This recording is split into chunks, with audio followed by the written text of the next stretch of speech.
Hey guys, welcome to the Live Play podcast. I'm your host, Stephen Kinsella, and as you've seen in the subject line, we're talking about getting up early. And I know for a lot of people that sounds a bit kind of, oh my god, I don't want to get up until I actually have to get up. But there is a benefit, and we see often, time and time again, that successful people, when they look into their lives and their routines, big entrepreneurs, big business people, athletes to a point, they tend to get up early. Now that doesn't to say everyone does it. Not every successful person gets up early in the morning. And we're not asking people to get up like join the 5 o'clock, the 5 a.m. club or the 4:30 a.m. club or anything along those lines. It's how you look at it. And I suppose the best way for me to explain to you is I look at it through exercise. And if you're going to the gym or you're going to do any sort of exercise, the first thing you generally do when you get there is the warm-up. So you prepare your body for the workout ahead. And I use waking up early to prepare my not only body, but my mind for the day ahead. And if you go a little bit further into it, so if you just turn up to the gym and you just start going cracking into your squatting or your deadlifting without any warm-up, you just like load on the weight, you just go, you'll probably be able to get it done, but it's eventually going to start taking its toll on your body because your nervous system's not right, you're not alert properly, your body's not, they're like feeling loose, the heart rate isn't up, and it's counterintuitive. And you talk to any coach or anyone in the fitness industry for that matter, you don't warm up, there's going to be consequences down the road. And I would use getting up early as my warm-up for my day. So things that I would do in the morning is, firstly, I tend to try and get up between 5 and half 5 in the morning. And I either go for a run or I do some mobility. I generally, most days, try to do 10 minutes of breath work. It's not meditation.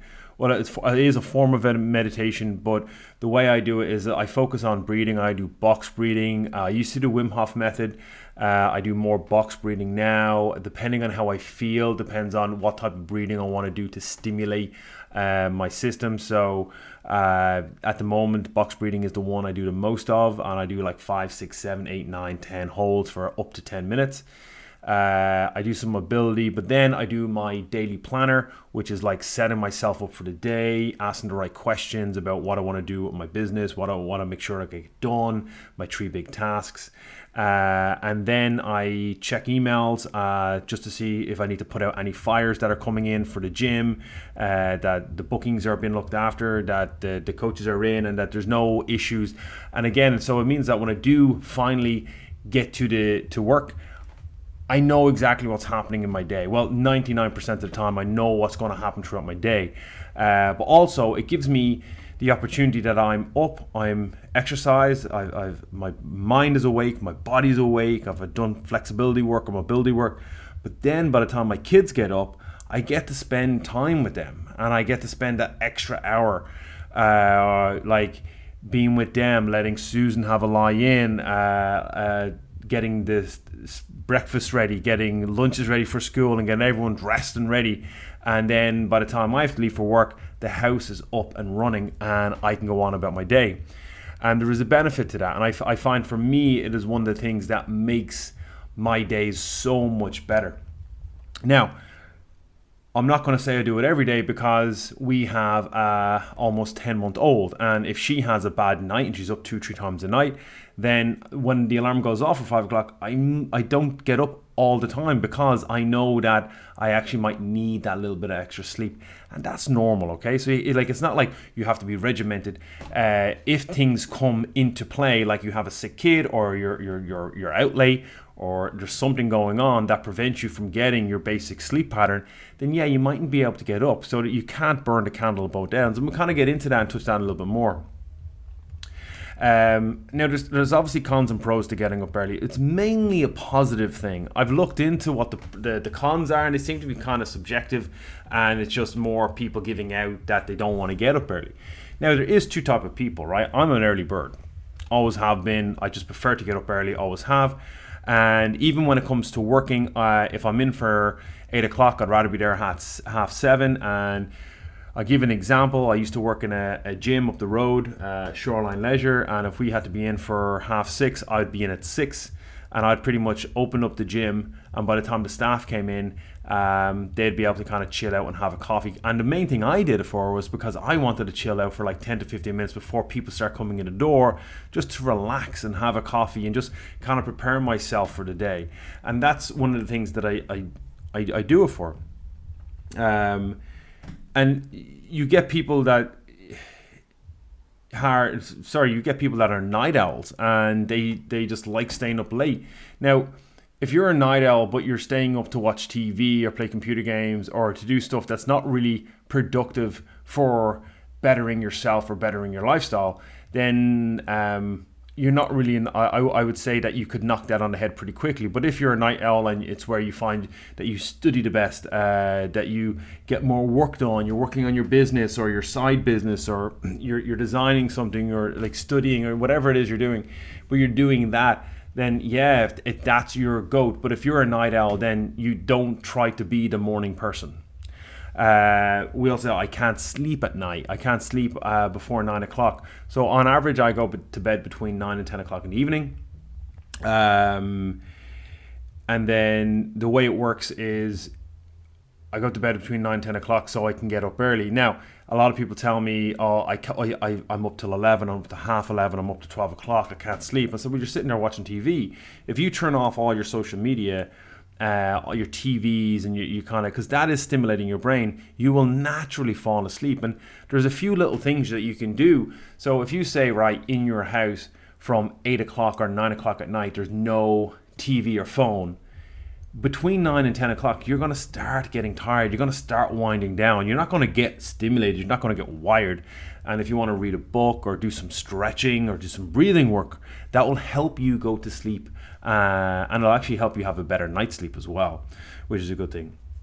But a few things that we know that we've seen, and I've looked at some study reviews. So firstly, it can help.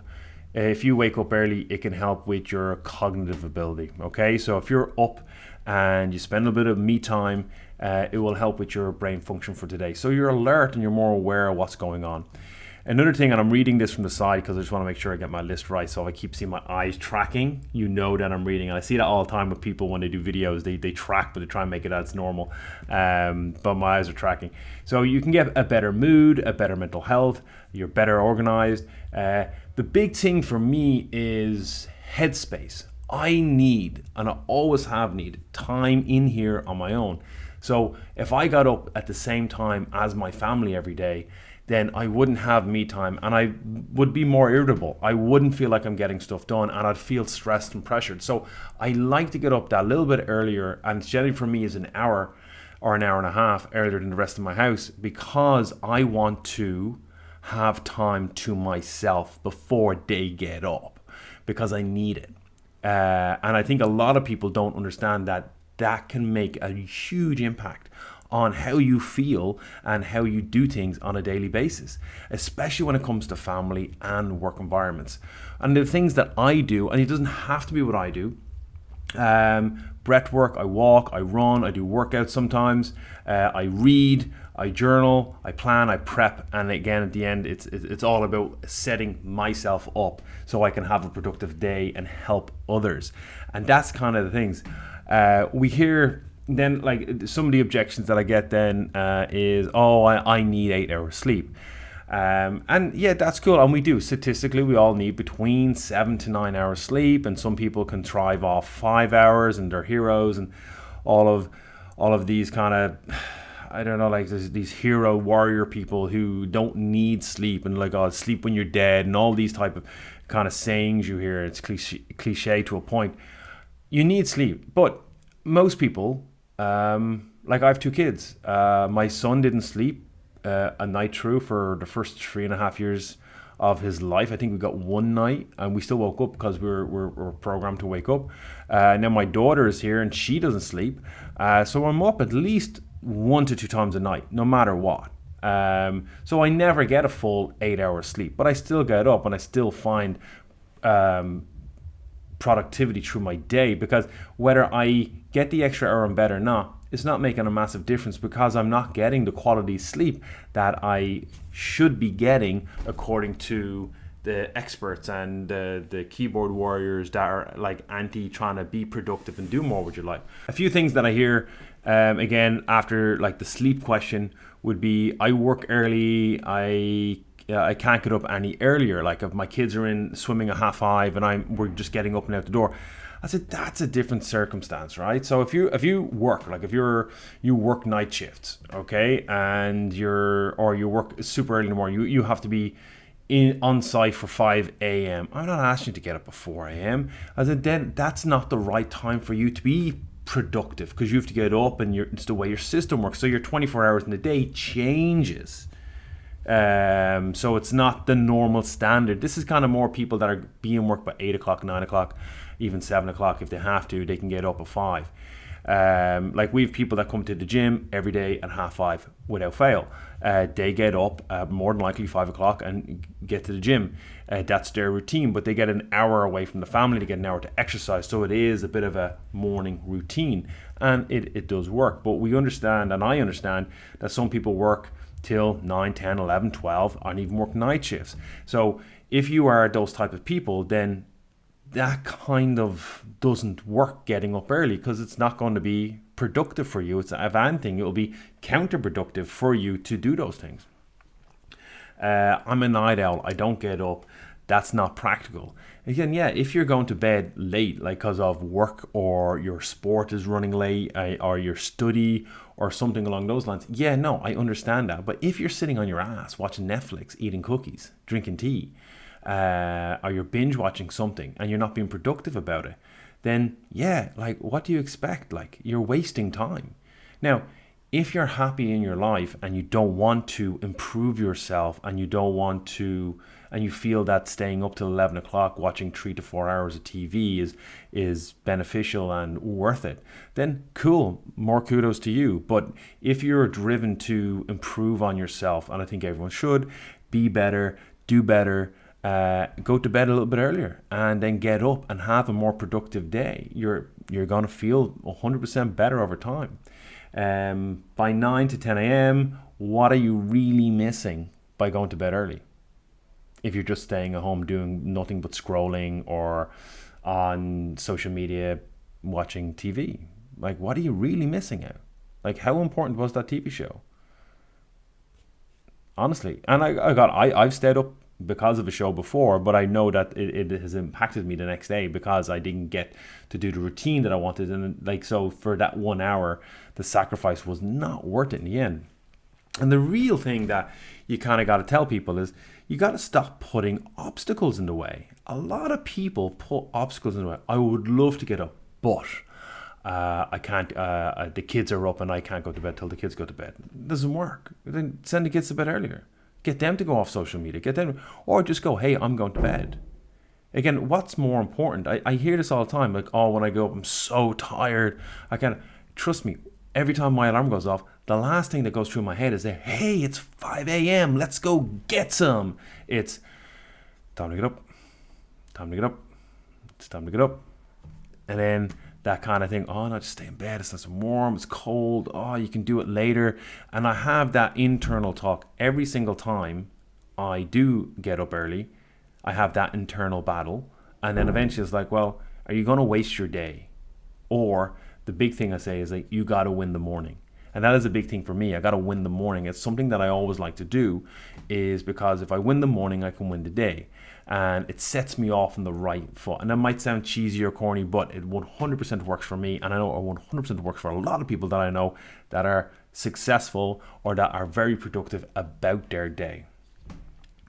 You're not going to wake up with the motivation that you see every day. Like, you're not going to wake up, bing, I'm ready to go. Let's go get some. It doesn't work like that. The odd time, very rarely, the alarm has gone off, or I've woken up before the alarm and I'm like, yeah, let's go. I'm up and I'm awake, I'm alert, and I can go down and get after it. But most of the time, I drag my ass out of bed, I go downstairs, and then if I'm going for a run, I'll probably look at those runners for a couple of minutes, questioning the cold, questioning the dark, and then go, just get out the door, and then you get out the door, get to the corner, and then when I walk around to the corner every day, that's when I start my run, and then I go. But when I come back, 100% glad I did it, 100% brain's alert, body's nice and sweaty, I feel loose, and like just I got my heart rate up, and I'm raring to go to get in, do my stretching, get everything prepped, ready for the day, and then wait for my kids to get up. So for people that want to know, like, how do I start getting up early? Well, there's a few things you can do, and this is I only learned one the other day from Joe DeSena, it was on a podcast with Rich Roll, which I thought was really good. If you haven't heard it, definitely check it out. But don't try to be extreme by getting up. If you get up at 7 o'clock, the goal is to get up at 6:30. Get up at 6:30, just do some stretching. Have a glass of water, do some stretching, maybe read a little bit. Don't make it crazy. You don't need to do the things that I do. I get up and I have a routine. Develop your own routine and start really small. Add one thing, and then when it starts getting normal. So if you're getting up like a 4:30 like Jocko Willink, or 5 o'clock, and you're only used to getting up at 7, that's a bit extreme. So don't go extreme. Make it a half an hour before. And this is the thing I actually spoke to with the kids, because we were talking about school, and we asked them why is Monday so difficult? Because they were giving out about Mondays, and we have to get up early. And I was like, do you know how to change that? Because you can't change your school time. And they're like, why? I said, it's your perception of what you think getting up early is.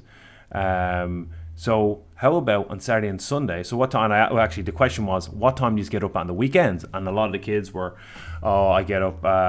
What time do you get up for school? And the kids were like, I get up for 6:30, or I get up for 7, or I get up for 7:30.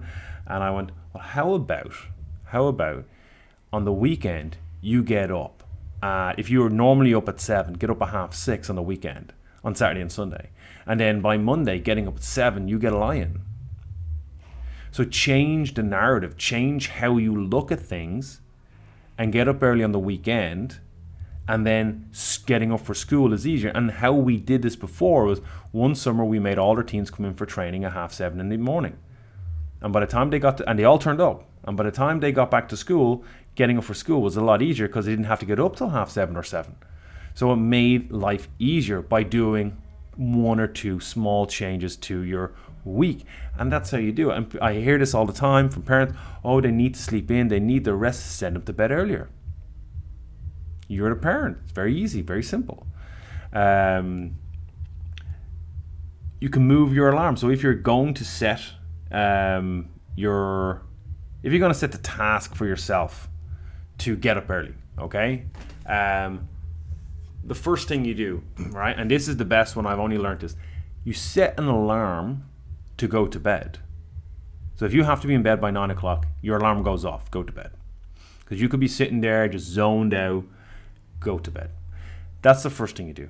Second, you need to talk to your partner that you're going to be doing this. So if you're married or you sleep beside someone, like a boyfriend, girlfriend or anything, you need to tell them that you're going to be getting up earlier now, because if they're not into it, they need to know why you're getting up, because there's nothing worse than disturbing your partner in the morning, and trust me, I know. So make sure you speak to them. Hey, I'm going to be doing this. I'm going to do it for next whatever days. The third thing that you do is that all clothes, if you do share a room with someone, your clothes are set and ready downstairs. So the night before your alarm goes off to go to bed, you have everything that you're going to wear downstairs ready. So you just get out of bed and go downstairs. You don't have to be banging drawers and stuff like that. And again, happy wife, happy life, happy girlfriend, all that stuff. You know what I mean? The other thing is sleep hygiene, keeping a cool room, no TVs in the room.